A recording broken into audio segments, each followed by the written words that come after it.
Hello, everyone. Welcome into the Girl Team 6 studios. I am your host, Jacob Wardridge. And tonight, our sponsor is ourselves. We're on TikTok, YouTube, Facebook. Go ahead and check us out. You guys know what to do. Um, I am sitting here in the I-40 sound room, located in Nashville, Tennessee. I am having a wonderful night. I was just brought some Fruity Pebbles coffee by my assistant. And I must admit that I enjoy it. It's unique, but it's strange, which is a very good segue to our topic tonight: the zombies of Nashville. Now, what do I mean by that? Literal zombies, no. Metaphysical zombies, yes. Goblins, ghouls, creatures that seem to have flocked like a bunch of psychotic birds to the city. Now, in speaking with our legal counsel and our lawyers, we just like to let everybody know that there are some things that not a joking matter. Mental health is one of those things. And we understand that, people have breakdowns and lose grip with reality, excuse me. But when you combine hardcore drugs with people who's not in a good spot, you can get some odd occurrences.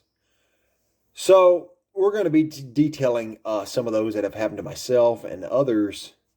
And it seems like everything started to change around the COVID area. And what I mean by that is, 2019, somebody comes up to you, cigarette, lighter. That's what they're asking for.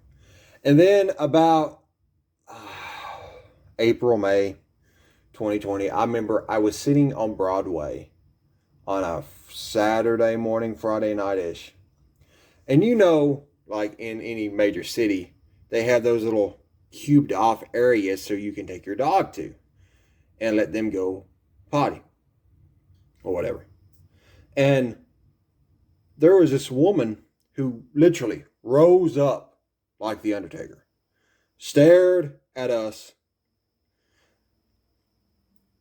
got up, dropped her pants. I don't know whether it was one or two, but then proceeded to do it, pulled her pants up, and then laid back down.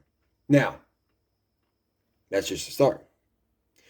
I have seen feces, needles, bum piss on the streets.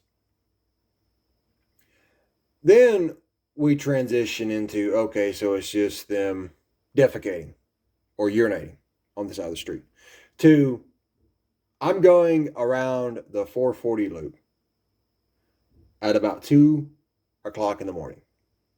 And there is literally a homeless man walking on the side of the road on the interstate.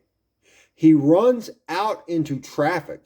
He damn near gets hit and then scurries off to a chain link fence, climbs up it, and drops to the other side. I thought I was in a George Romero movie. I mean, that's what it felt like. I thought I was in the Day of the Dead. You have people in trench coats with masks on their face and backpacks, just completely doped out of their minds, staring at you in another world.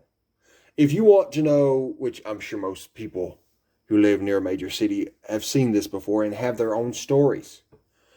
But if you go to YouTube and type in zombie, this is not Nashville, but this was when I was in Atlanta one time. It was early morning, and I'm going around Moreland Avenue-ish, and there is, tight streets, but on the other side is a chain link fence, not the one that George Romero's Castaway climbed up, but another one. And then on the other side is railroad tracks and like a rail yard. And me and one of our people, Keith, was with me that day. And we come up to a red light. There's the Atlanta sunrise, and there's a slight mist coming up. And then all of a sudden, we just see this person dressed up in a devil outfit, pitchfork, horns, and everything, like crawling around the rail yard. I'm not joking. This dude was dressed up as the devil in a rail yard.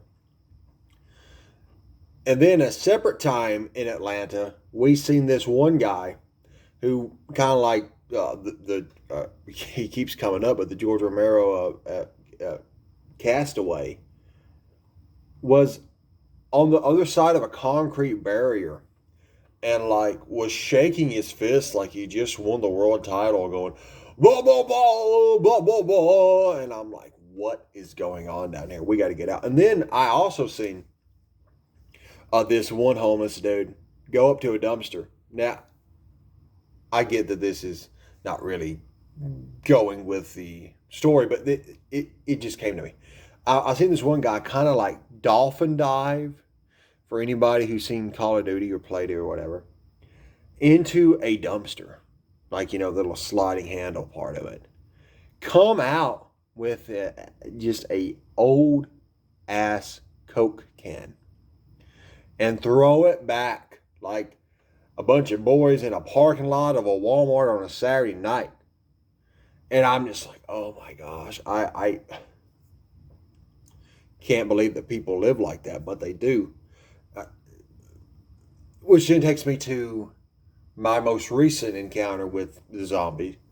There was this one lady who came up to me middle of the night who was like walked up, like I heard her before I saw her, and she's like, hey you, hey, I was delivering to a place, and like, hey you, get out of there, quit stealing, you can't be doing this at night. I said, ma'am, that's the exact reverse of what I'm doing. And that just pissed her off, because I'm trying to take their food into the restaurant. And she's like, I'm calling the cops. You're going to jail. And then proceeds to yell F-U 12 to 13 times, if I recount correctly. Now, granted, is that the worst thing that a woman's ever said to me? No, it's not.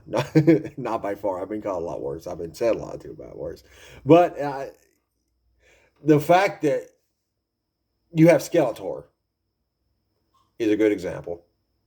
Coming at you, flinging around a Walmart bag with God knows what in it.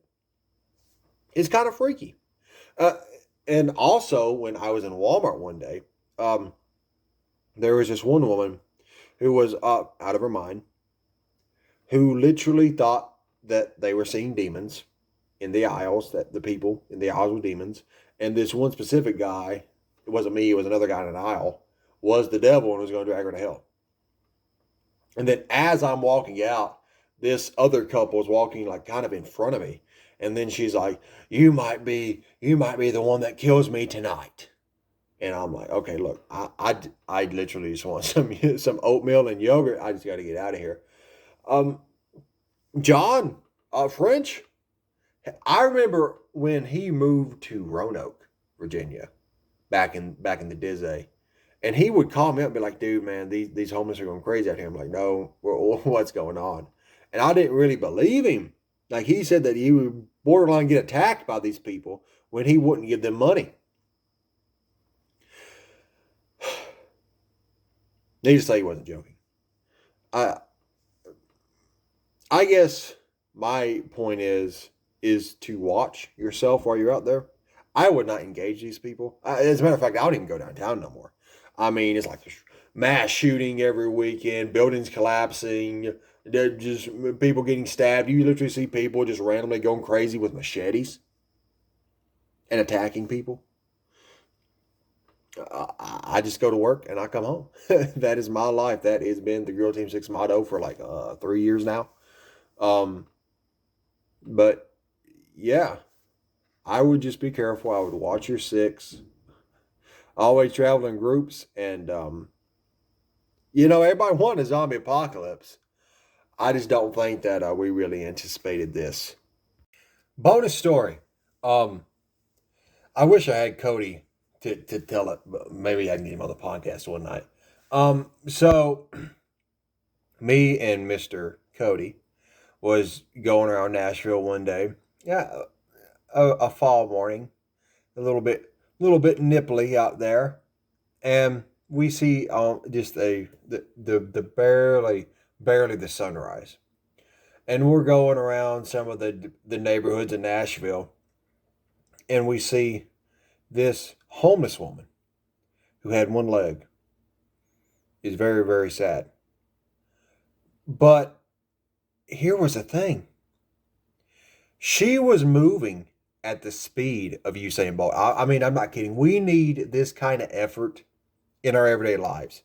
This woman was getting it, crutches and everything. I never will forget it. I know Cody will never forget it. Maybe we can tell the story.